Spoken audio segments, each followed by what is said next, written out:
First பார்த்துட்டு உங்களோட PicsArt ஆப்பை ஓப்பன் பண்ணிக்கோங்க. ஓப்பன் பண்ணி நிறைய ஆப்ஷன் வரும். அதில் பார்த்தீங்கன்னா எடிட் எ ஃபோட்டோன்னு ஒரு ஆப்ஷன் இருக்கும். அதை ஓப்பன் பண்ணுங்கள். ஓப்பன் பண்ணதுக்கப்புறம் நான் கொடுத்துருக்க பேக்ரவுண்டை ஃபஸ்ட்டு செலக்ட் பண்ணிக்கோங்க. அடுத்து பார்த்தீங்கன்னா ஆடு ஃபோட்டோன்னு திரும்ப கொடுங்க. கொடுத்துட்டு அடுத்த சின்ன சின்ன பிஎன்ஜி இருக்குது, அதை நான் வந்து அப்படியே செட் பண்ணுவோம். இதை பார்த்தீங்கன்னா இந்தளவுக்கு வச்சுக்கோங்க. வச்சுட்டு அடுத்து பார்த்தீங்கன்னா ஆடு ஃபோட்டோ கொடுங்க. ஆடு ஃபோட்டோ கொடுத்ததுக்கப்புறம் இந்த மாதிரி ஒரு கம்பியெல்லாம் இருக்கும். அந்த கம்பி என்ன பண்ணுறீங்கன்னா நம்ம வந்து இதுக்குள்ளே ஆடாகிற மாதிரி இதில் இப்படி ஆடாகிற மாதிரி கொடுத்துட்டு நம்ம பார்த்திங்கன்னா இதை வந்து அப்படியே பேக்கில் கொண்டு போகிறோம். மூவ் டவுன் கொடுத்துருங்க.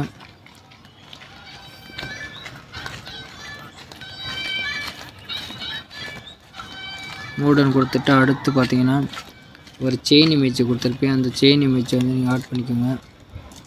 இது பார்த்திங்கன்னா மேலேருந்து இதில் தொங்குற மாதிரி கொடுங்க.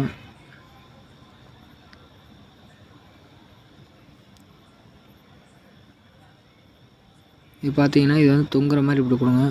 மூவ் டவுன் கொடுத்துட்டு இதை டூப்ளிகேட் கொடுத்துருங்க. டூப்ளிகேட் பண்ணி இங்கே கீழே பார்த்தீங்கன்னா ரொட்டேட்னு ஒரு ஆப்ஷன் இருக்குது. அதில் போய் 3வது கொடுத்திங்கன்னா ரொட்டேட் ஆகும். இது அதே மாதிரி தொங்குற மாதிரி நீங்கள் இது பண்ணிக்கோங்க. இது பண்ணிட்டு மூவ் டவுன் கொடுத்திங்கன்னா பின்னாடி போயிடும்.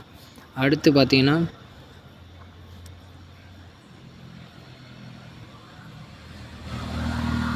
நம்ம தொங்குற மாதிரி கொடுத்துட்டு அடுத்து பார்த்தீங்கன்னா அடுத்து பிஎன்ஜி ஆட் பண்ணுறோம். அதுக்கு என்ன பண்ணுறோன்னா அடுத்து சின்ன கம்பியாட்டம் இருக்கும், அந்த இதை வந்து நம்ம செட் பண்ணிக்கலாம். இந்த மாதிரி கம்பி கொடுத்துருப்பேன். இதை வந்து நீங்கள் அப்படியே செட் பண்ணிக்கோங்க.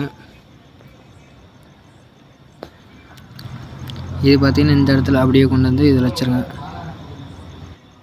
இந்த மாதிரி கொடுத்து மூவ் டவுன் கொடுத்துருங்க. இதை டூப்ளிகேட் பண்ணிவிட்டு இதையும் அதே மாதிரி ரொட்டேட்டில் போய் 3வது ஆப்ஷன் கொடுத்துருங்க. கொடுத்துட்டு இதை அப்படியே பின்னாடி வச்சுருங்க. வச்சுட்டு இதையும் மூவ் டவுன் கொடுத்துருங்க. இப்போ பார்த்திங்கன்னா நம்மளோட ஃபோட்டோவை செட் பண்ண போகிறோம். அதுக்கு பார்த்திங்கன்னா இன்றைக்கி ஒரு 3 ஃபோட்டோவை ஃபஸ்ட்டு செலக்ட் பண்ணிக்கோங்க. பேக்ரவுண்ட்லாம் கட் பண்ணி வச்சுக்கோங்க.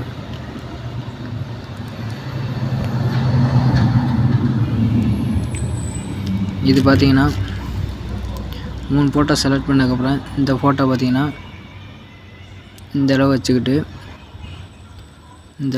வச்சுக்கிட்டு எரேஸ் ஆப்ஷனில் போய் ஹார்ட்னஸ் ஃபுல்லாக கம்மி பண்ணிக்கோங்க. கம்மி பண்ணிட்டு கீழே உள்ள பூராமே நம்ம ரவுண்டுக்குள்ளே இருக்க மாதிரி நீங்கள் வந்து இதை எரேஸ் பண்ணிக்கோங்க.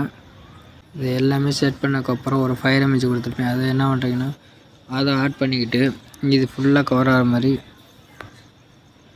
இந்த மாதிரி வச்சுட்டு பிளண்டில் போய் ஸ்க்ரீன் கொடுத்துருங்க.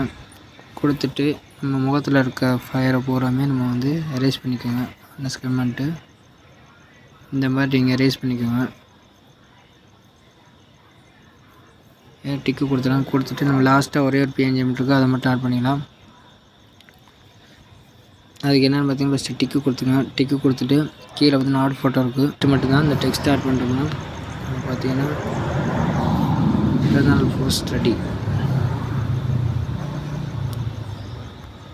அவ்வளோதாங்க. கொடுத்துட்டு டிக்கு கொடுத்துருங்க. டிக்கு கொடுத்துட்டு கீழே பார்த்தீங்கன்னா எஃப்எக்ஸ்னு ஒரு ஆப்ஷன் இருக்கும், அதில் போய் ஹெச்டிஆர்னு ஒரு எஃபெக்ட்னு அது ஓகே கொடுங்க. ஓகே கொடுத்துட்டு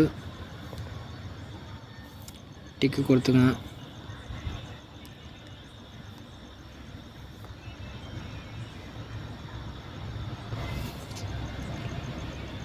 உங்களுக்கு எந்த எஃபெக்ட் பிடிச்சிருக்கோ அந்த இதை வந்து நீங்கள் வந்து டிக்கு கொடுத்து ஓகே பண்ணிக்கோங்க. அவ்வளோதாங்க, இந்த வீடியோ முடிஞ்சிச்சு. இந்த வீடியோ உங்களுக்கு பிடிச்சிருந்துச்சுன்னா மறக்காமல் லைக் பண்ணுங்கள், ஷேர் பண்ணுங்கள். அடுத்த வீடியோவில் பார்க்கலாம். தேங்க்ஸ் ஃபார் வாட்சிங்.